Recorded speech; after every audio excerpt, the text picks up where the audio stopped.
Literature review. Getting started. How to choose, define and refine your topic.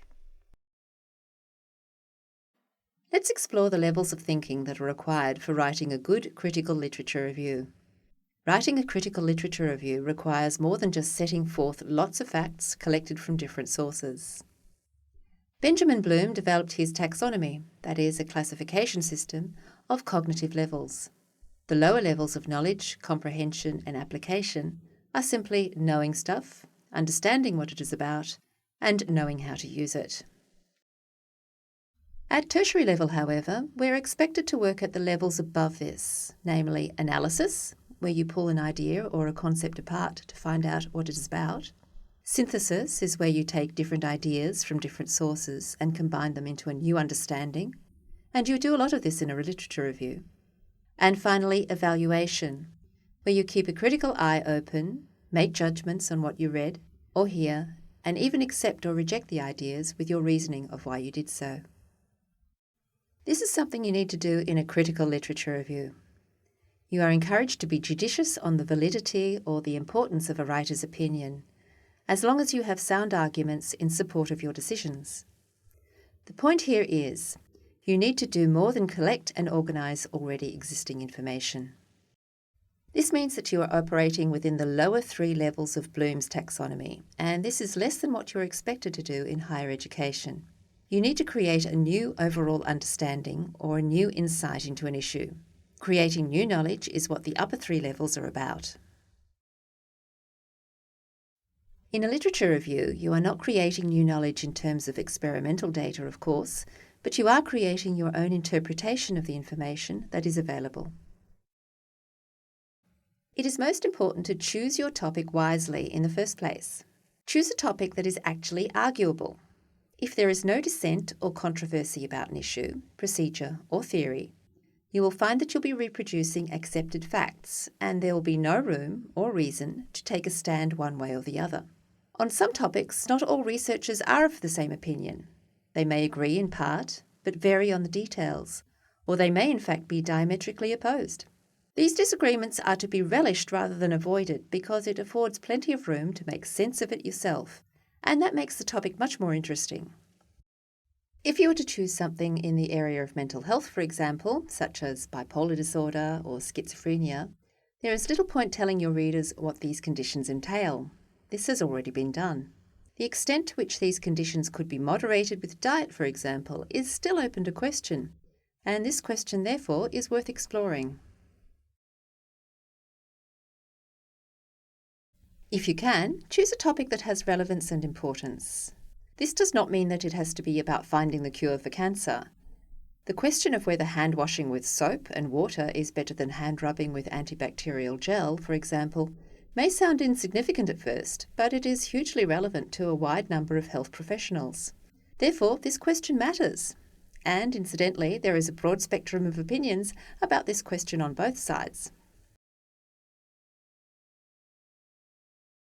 Finally, just to keep yourself on track, turn your topic into a question. A general topic such as the benefits of hand rubbing does not imply a specific focus, and you can easily end up collecting a large amount of information on this subject. If you turn your topic into a question such as, is hand rubbing more effective than hand washing? Or more specifically, is hand rubbing the more effective method in the operating theatre environment? This gives you something to respond to. It keeps you on a defined path. When told to choose something controversial, this means simply arguable and something for which there is not one widely accepted point of view. It does not necessarily mean to choose one of the socially controversial topics, such as abortion or euthanasia. In fact, I would be very wary of doing so unless you feel equipped to argue using philosophy, ethics, social theory, or theology. Many of these issues have a large moral component, and for an academic essay, you would be expected to draw on these sources to make your points.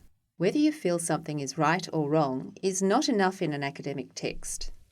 These emotive topics can easily diverge from the field of medical science into ethics, unless you define your question very clearly to keep them there. Lastly, it is a literature review and not a Commonwealth-funded task force. You don't need to solve the problem or even come up with recommendations necessarily. For a literature review, you are just required to say what the experts have already said on your chosen issue. Just find what is already out there in the literature and help your reader make sense of the wide variety of perspectives. Cluster your literature around common themes or threads of ideas. Structure your writing thematically and not author by author. This allows you to compare, contrast, and make sense of the different authors' perspectives on one point. And if you find there are a lot of authors with some contribution to one point, then maybe that point needs to be teased out into sub-themes. Try not to hide behind what the literature is saying. Remember, it is up to you to interpret it and make sense of it for your reader. Listing what they have found or believe is part of a literature review, but in itself is not enough. You need to clarify what the reader is to take away from this body of research. Never be afraid to narrow your topic. You have a word limit, which is enough to make one meaningful point, but not to include detail for its own sake. It is better to dig deep into a topic rather than be broad and superficial. Make your question more specific, such as, is hand rubbing more effective in operating theatres? Or can diet moderate schizophrenia at onset? You may have to limit your question many times before you submit your draft. This does not diminish the quality of your research. It actually enhances it. So think long and hard about your question because this provides the guidelines for your writing and your research. You need to have clear guidelines so that you can research with purpose and efficiency, even if these guidelines get modified at a later date. Otherwise, a lot of time and energy will be wasted either looking at irrelevant material or material that cannot fit into your review.